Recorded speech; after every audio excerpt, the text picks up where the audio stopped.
Greetings and welcome to your oracle message for the day.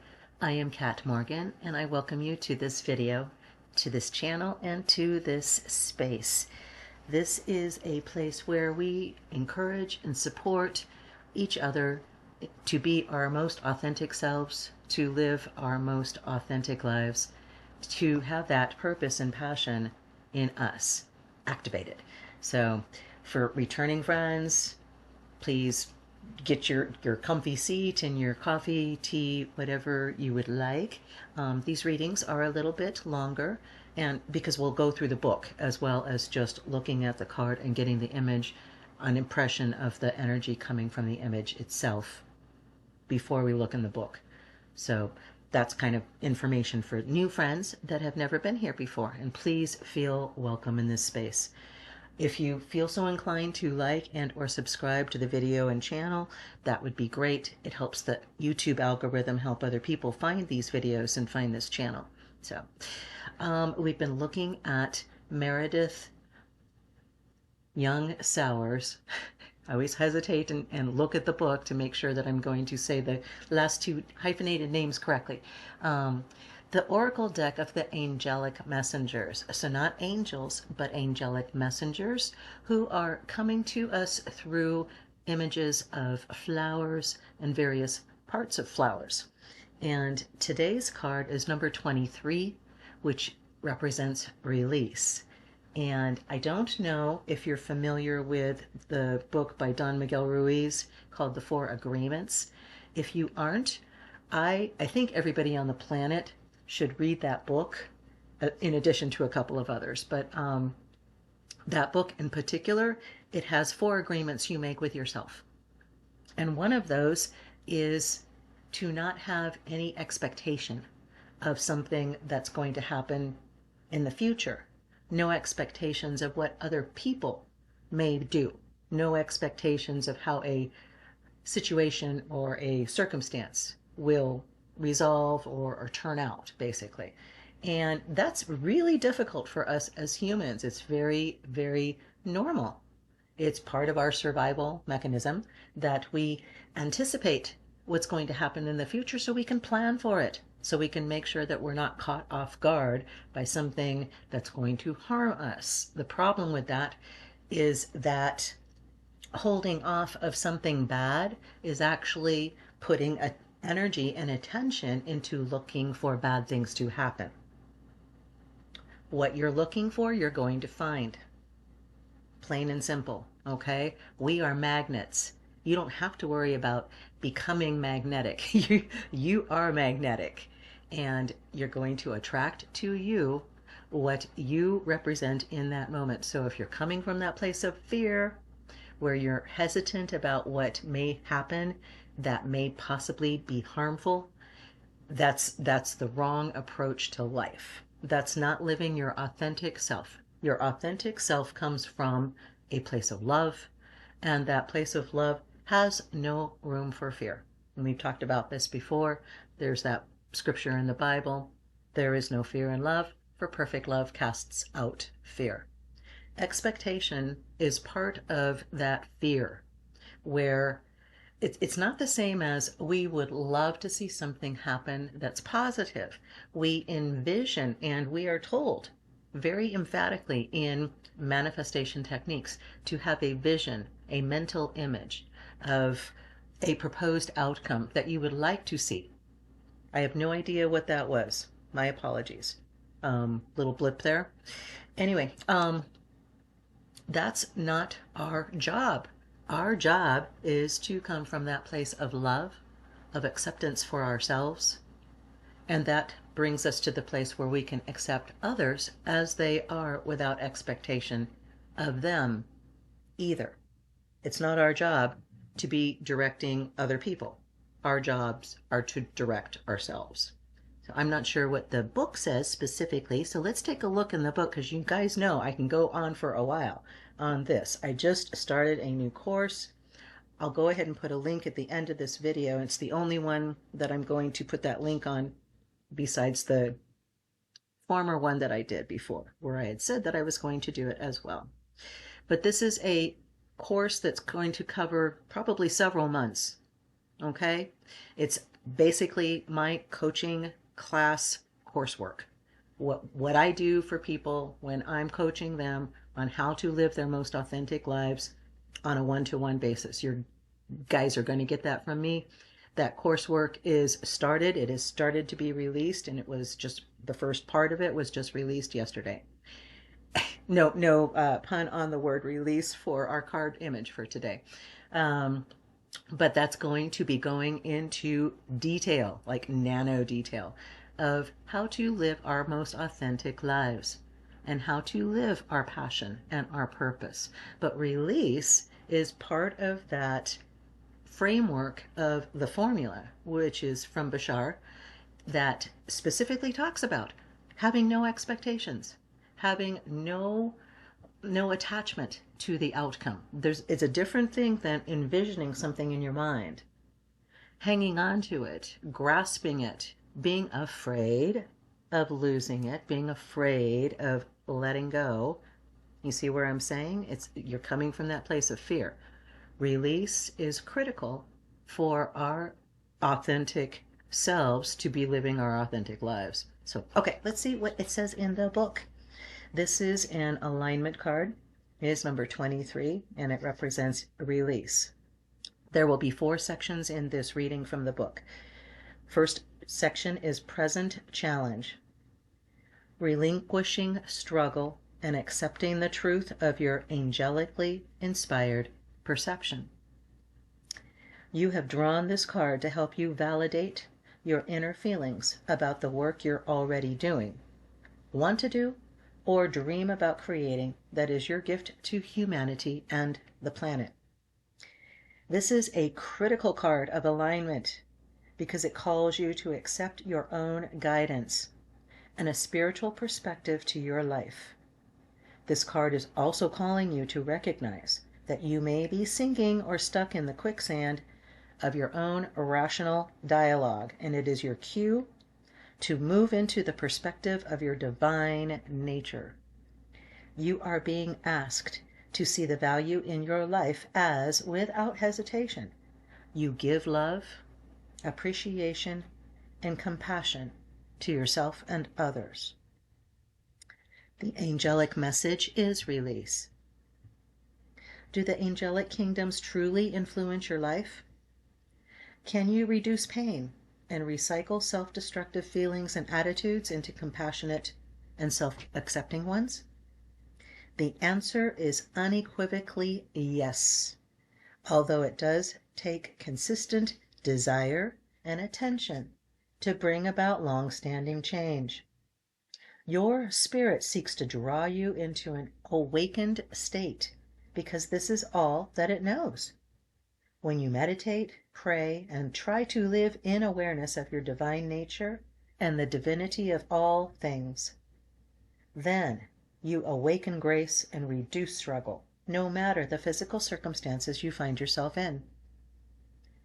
Your awakened state is the bud of love and God realization in your life.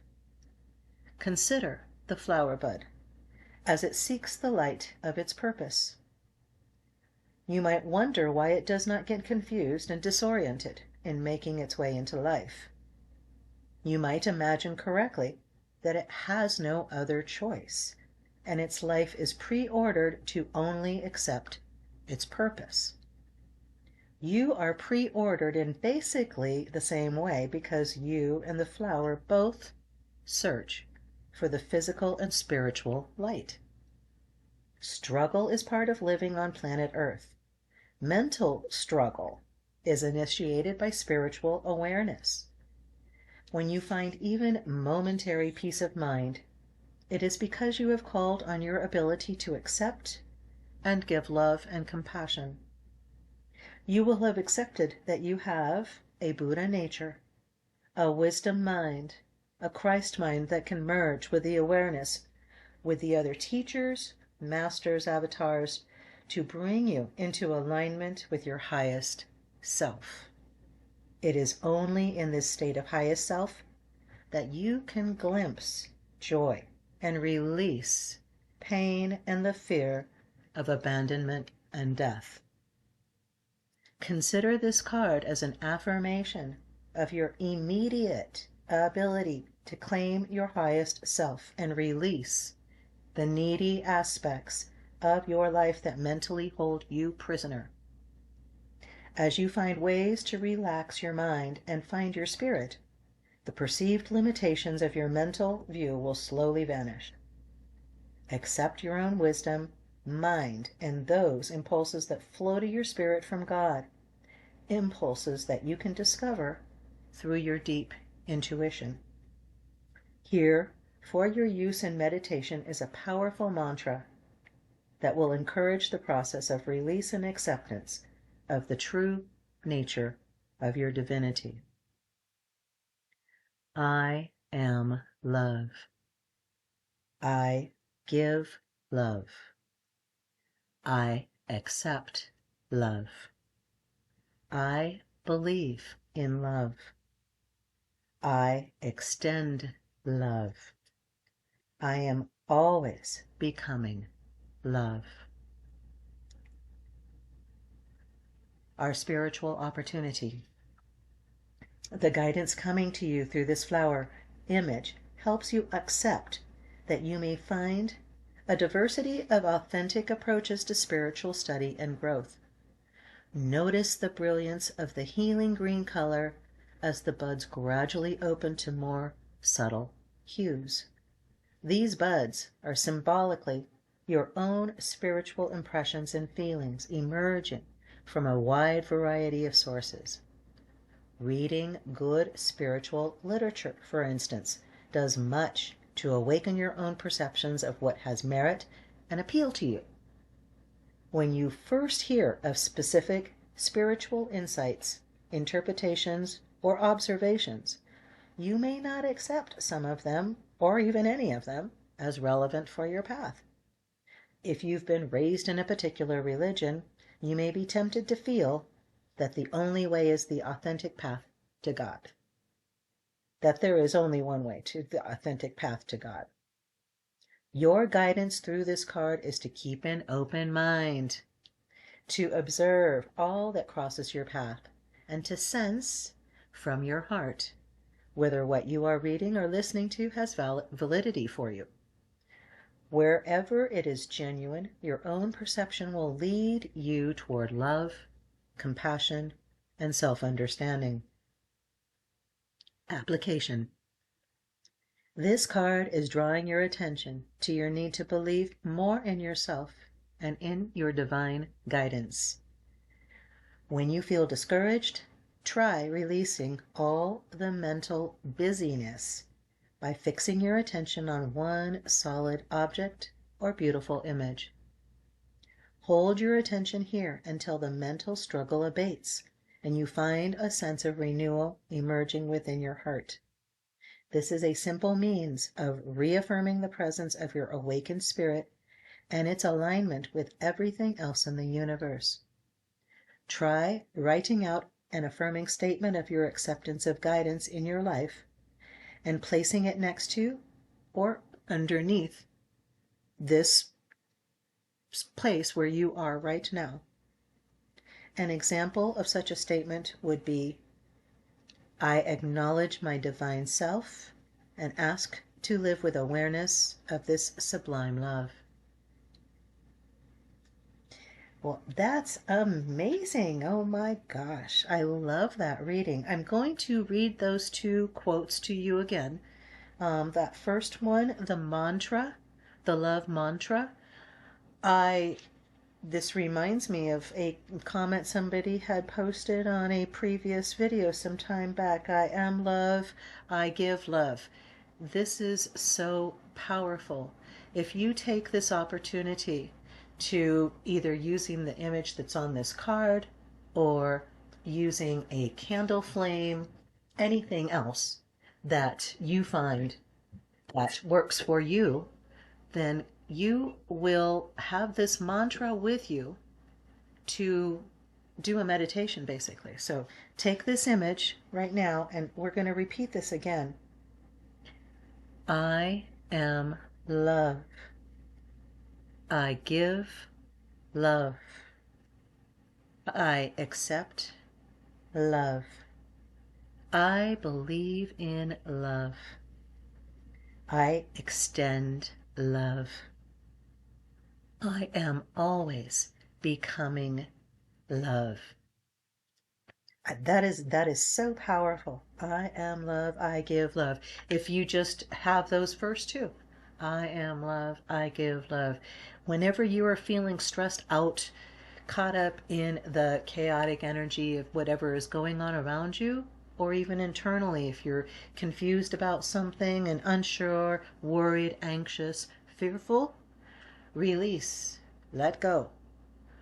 There is no longer a need to have to control how something is going to turn out. Trust that your inner guidance is going to give you the information you need when you need it. That thought's going to come to your mind and you're going to feel calm in your belly. You're going to feel your diaphragm, your solar plexus relax into a yes, that's exactly right. That's the way I want to go. That's the thing I want to do. Whatever it is, you will know if you release the need to have to be right, to have to be knowing and controlling what's happening. Release. That second quote at the very end of that reading from the book, I acknowledge my divine self and ask to live with awareness of this sublime love. It is a very powerful, powerful reading, a powerful energy from this. I am feeling very, very close to you right now and want you to know that whatever it is that you're dealing with, if you find that just 60 seconds, it's all it takes. Close your eyes, release.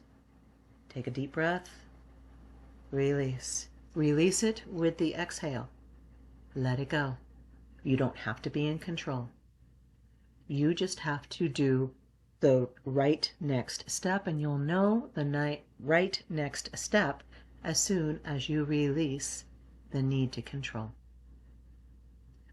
I will leave you with that. I love you. Have the most amazing, fantastic day. And ciao for now.